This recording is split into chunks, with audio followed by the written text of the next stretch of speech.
Today I'm going to share with you some food storage secrets to make sure you and your family are protected during a crisis. My name is Jason Hanson. I'm a former CIA officer. I'm an Eagle Scout, and I've eaten a lot of survival food over the years. And I know what works and what doesn't work and what will keep you alive. And in today's climate, you would be out of your mind if you didn't have some kind of food storage. Please welcome back former CIA officer Jason Hanson. Former CIA Jason Hanson. This handsome fella is Jason Hanson. Okay. This is Jason Hanson, former CIA guy.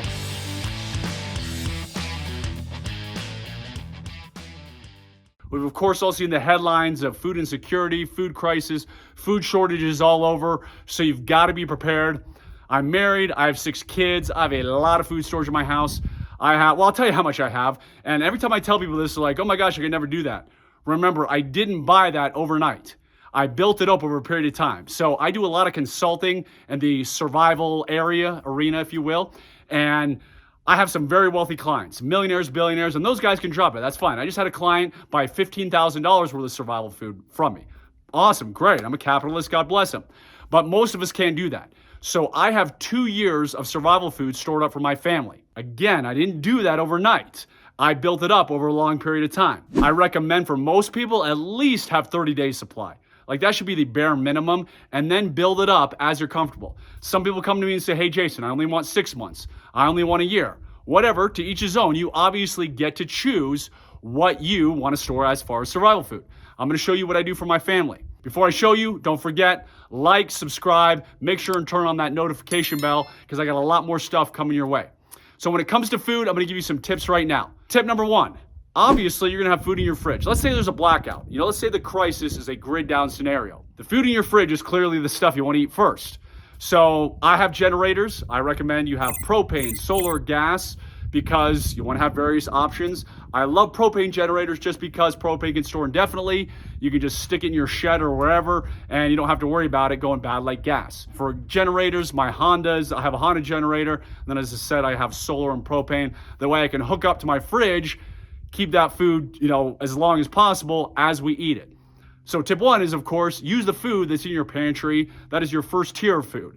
So whatever you have, go through that. Then you got to go to tier number 2. What is tier number 2? It is my favorite survival food. It is these bad boys here in the pouches. I love these pouches because they're quick and easy. All you got to do is, pour it in, add some water, boil it, and you're good to go. These are already, done for you meals. I can tell you in a crisis situation, the stress level is so high, you do not want to have to worry about cooking meals. You don't have to worry about finding 37 ingredients taking forever to cook a meal. You want something that is quick and easy. That's why I love survival pouches. I will tell you, there's a huge, I'll just say it. There's a huge scam in the survival food pouch world. You've got to be very, very careful. So it's kind of the Wild West where they're not regulated as much as they should. I have spent a tremendous amount of time, more time than any sane person would want to find the right survival food in my family based on my past, based on my experience. This is it. If you want to see what I'm talking about, if you want to see the tests that expose the survival food scam, they're called the flashlight test and the durability test. Go to premiumsurvivalfood.com. You can read the whole thing. You'll see how to choose the correct pouch. You'll see the pouches that can make you very, very sick. Again, premiumsurvivalfood.com. But get some pouches. This is my favorite way. When it comes to pouches, I have 6 months worth of pouches for each member of my family. I have 6 kids, me and my wife, so there's 8 of us. So I have these big plastic bins, the kind you buy at Home Depot, and I have 6 months of pouches for each member of my family in these bins stacked up. So this is tier 2. The number 2 tip is make sure you have some pouches. Number 3, I'm gonna open it right now, are number 10 cans. I love these number 10 cans. I'll show you the box they come in. Let me just grab that up. They come in a box like this. You can see these are instant mashed potatoes. I had to look and see what I grabbed. I'm a huge fan of these number 10 cans because, like the pouches, it's quick and easy. Now, the reason I like the pouches is because they're more portable. So I keep the pouches in bug out bags, that type of stuff. And I keep in my vehicle survival kits where these are not as portable. When it comes to number 10 cans, make sure you have a variety. So I've got like spaghetti bites in number 10 cans. I've got, as you can see, these are the potatoes. I've got onion flakes. I've got all kinds of different beans. So have a variety. That's always good. And get the number 10 cans. These last 30 years too, just like the pouches have a 25-year shelf life. And I think these ones are 25 to 30 years. It varies, but most of them are at least 25 years. Where you want to buy your number 10 cans, obviously you can buy them online many places, but I'm a member of the Church of Jesus Christ of Latter-day Saints. They have a food storage where you can buy these and they pretty much sell it at cost. You do not have to be a member of my church. It doesn't matter what religion you are. Anybody of any religion can buy these number 10 cans from the church. If you Google LDS Cannery, you'll see if you have one of these near you, or you can just go pick it up. If not, just Google LDS Cannery or LDS Survival Food. It'll take you to the website. You can order it online. You can get as many number 10 cans as you want and all type of stuff. So this is tip number 3.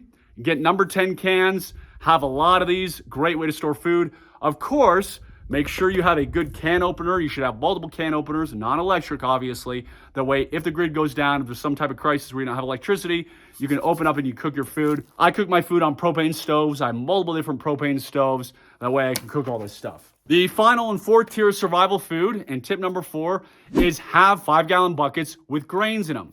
So there's all types of grains you can store. When you're storing these grains, what you want to do is you pour it into a Mylar pouch. Make sure and throw in several oxygen absorbers. Then you take that Mylar pouch. Once it's full inside the bucket, you take a hot iron and you iron over the end of it. That seals it. Then you put it in the bucket. So piece of cake, use food grade buckets that have a spinny lid, doohickeys. And I have a ton of grains, 5-gallon buckets full of grain. Make sure you have a grain mill. There are a lot of grain mills, so buy whatever you want. Again, non-electric. That way you can have grains, you can have variety. You do not want to get food fatigue, which is why I've got so many different ways to feed my family. So, super quick recap. Number 1, got your generators, keep the fridges running, eat all the stuff in the pantry and out of the fridge. Number 2, you're going to go to the survival food pouches that just add water, super easy to do. After the survival food pouches, 3 is the number 10 cans that I just showed you. And after the number 10 cans, you can open up your buckets. You can open up the 5-gallon buckets and get your grains and do all that. Or you can mix everything at once. Doesn't matter. But I implore you, I urge you, please get your survival food in order. Please get your house in order. We have seen all the craziness going on. Now is the time to prepare. Do a little each week. Don't overwhelm yourself. Don't think you got to get 2 years overnight. Unless you're a billionaire, then call me. But anyways, protect your family. God bless you. I've got a lot more to come on protecting your family, what I do for my wife and 6 kids. So make sure you like, subscribe, turn on the notification bell because there's a lot more to come. God bless you.